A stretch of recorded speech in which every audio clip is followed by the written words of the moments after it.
Muy buenas tardes, tengan todos. Mi nombre es Cristian David López Olivero, estudiante del doctorado en Humanidades, Ciencias de la Educación, y el tema que nos tiene en esta tarde es el positivismo filosófico, fundamentos, impactos, comparaciones epistemológicas. Para abordar este tema tenemos que hacer una introducción de lo que es el positivismo, y uno de sus grandes referentes es Augusto Comte. El positivismo es una corriente filosófica que sostiene que el conocimiento verdadero se basa en la experiencia y en la observación de los fenómenos naturales. Esta vertiente surge como una necesidad en el siglo XIX de ese ahogo que tenían las personas del idealismo y el romanticismo, que era muy predominante. Los positivistas comenzaron a enfatizar que todos los fenómenos naturales tenían que tener una explicación. Es decir, comenzó a nacer, gracias a los trabajos de Comte, un rigor científico frente a todos aquellos fenómenos naturales. Pero también tuvo cabida en este método o en esta vertiente filosófica aquel trabajo empírico que también podría ser demostrable. Digamos que el positivismo se fundamentó en tres cosas fundamentales que voy a explicar a continuación y que permitieron que esta corriente filosófica tuviera auge en el siglo XIX. Estas tres vertientes son las siguientes. El empirismo como base fundamental del conocimiento. Todo saber legítimo proviene generalmente de la experiencia sensorial. Las ideas abstractas o metafísicas no tienen un valor epistemológico, no pueden ser verificadas. Por ejemplo, en las ciencias naturales no se puede aceptar una teoría si ésta no ha tenido una comprobación. Sin embargo, el empirismo podría ser aceptado siempre y cuando pudiera demostrarse.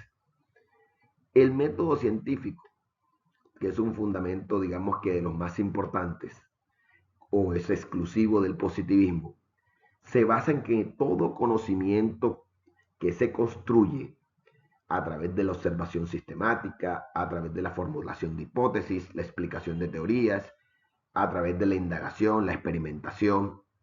Son procesos que pueden ser verificados, pueden ser comprobados, es decir, se pueden comprobar los resultados, se pueden refutar los resultados, se puede mostrar el cómo ocurren las cosas. Digamos que el cómo es lo más importante. Y el método científico permite a través de sus etapas explicar cómo ocurren los fenómenos. Esto permite anexar un tercer fundamento que tiene que ver con la objetividad y la neutralidad del investigador. Claro, al haber un soporte vivencial a través de las etapas del método científico, se podía establecer con veracidad que todo fenómeno natural tenía una explicación, que tenía un desarrollo experimental comprobable y que no estaba sujeto, digamos, a sesgos de emociones o interpretaciones subjetivas. Veamos de dónde proviene este positivismo desde un contexto histórico.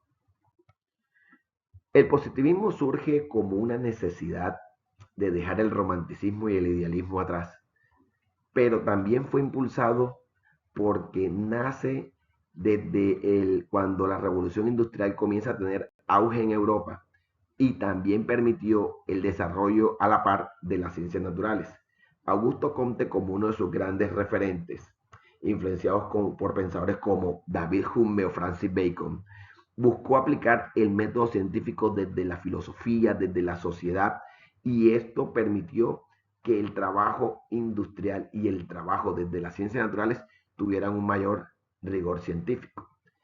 Entonces, para poder establecer ese rigor científico, Comte estableció tres estadios que permitieron darle auge al positivismo.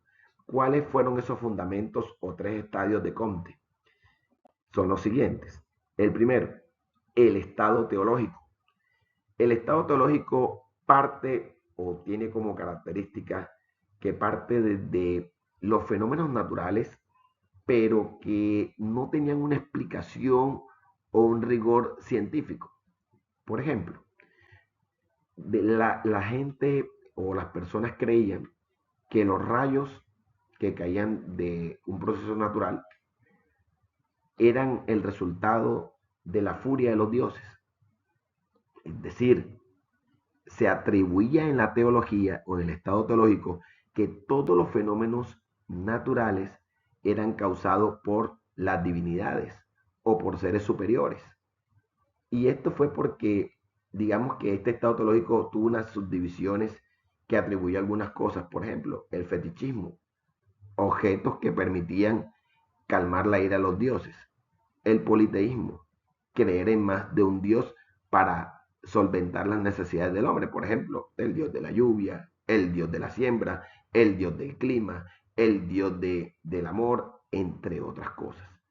O también una atribución al monoteísmo, es decir, a la creencia a un solo dios. El segundo estado, llamado el estado metafísico, digamos que se convierte en el estado de transición entre el estado teológico y entre el estado positivista. En este estado ya comenzó el hombre a tratar de darle una explicación a los fenómenos naturales. Es decir, ya se hablaba de algunas fuerzas de la naturaleza y se trataba de darle una explicación a estos fenómenos. Y nace entonces el estado positivista después de la transición, donde ya podíamos explicar todas esas características fundamentales de los fenómenos. Es decir, hoy sabemos que, por ejemplo, las tormentas eléctricas o los rayos que se producen son el resultado de el estudio de la física o del estudio de la electricidad. Hoy sabemos que existe una carga negativa, una carga positiva, que son atraídas del suelo y el aire, y eso permite la descarga al suelo. Es decir, el objetivo no busca el por qué ocurre el fenómeno, sino cómo ocurre el fenómeno. Muy bien, continuemos. Representantes y desarrollos posteriores. Dentro del positivismo existen tres personajes, aparte de Comte, que contribuyeron desde su trabajo a desarrollar ideas posteriores para alimentar esta vertiente filosófica. Bien, el primero de ellos, John Stuart Mill, defendía que todo conocimiento era influenciado a partir de la experiencia. Es decir, él trató de introducir la ética en la ciencia, que todo aquel conocimiento científico fuera amarrado a la ética, que no pasara de los límites de lo que es permitido en los seres humanos. Fue un defensor del principio de la utilidad, es decir, toda acción no debía generar una consecuencia negativa. El siguiente fue Emil Durkheim. Durkheim infirió esos estados sociales al trabajo científico, cómo el trabajo científico podía afectar a la sociedad que se desarrollaba en él. Digamos que la sociología tuvo un punto fundamental en el impulso del positivismo. Y Herbert Spencer, digamos que fue un filósofo que trató de unificar todas estas vertientes de ciencias que podían explicar fenómenos naturales, pero a través de ellas también asoció los trabajos de la psicología y la sociología a las ciencias naturales, a la química, a la biología y a las matemáticas. Su objetivo era demostrar que los fenómenos del universo eran posibles o podían ser explicados a través de leyes naturales o universales. Entonces, digamos que el positivismo tiene cuatro aplicaciones fundamentales en la ciencia. Se basa primero en el método científico, observaciones rigurosas, hipótesis, teorías y hechos demostrables. Se dio una clasificación jerárquica de las ciencias. A través del trabajo científico se pudo diferenciar entre las matemáticas, la física y la biología. Permitió, gracias a los autores que ya mencioné, el desarrollo de las ciencias sociales con la inclusión de la psicología y con la inclusión de la sociología en cuanto al desarrollo del hombre. Y permitió también, finalmente, neutralidad y objetividad al trabajo científico. Comparación con otras corrientes filosóficas. Pongamos con ejemplo con el constructivismo, la hermenéutica y el racionalismo. Por ejemplo, en el origen del ser, del saber, el positivismo parte de la experiencia empírica, mientras que el constructivismo parte de la interacción social cognitiva, la hermenéutica, interpretación del sentido, y el racionalismo, la razón y la deducción. En cuanto al método científico cuantitativo, en el caso del positivismo, cualitativo reflexivo con el constructivismo, en la hermenéutica, el diálogo y la interpretación, y en el racionalismo, la lógica matemática. En el campo que nos estamos desarrollando nosotros, que es la educación, digamos que el positivismo permite transmitir hechos, el constructivismo permite la construcción de significados, la hermenéutica, la comprensión profunda. Digamos que aunque el positivismo es una vertiente que yo escogí porque como docente de ciencias naturales nos gusta explicar todo desde las etapas del método científico, también este método tiene algunas limitaciones.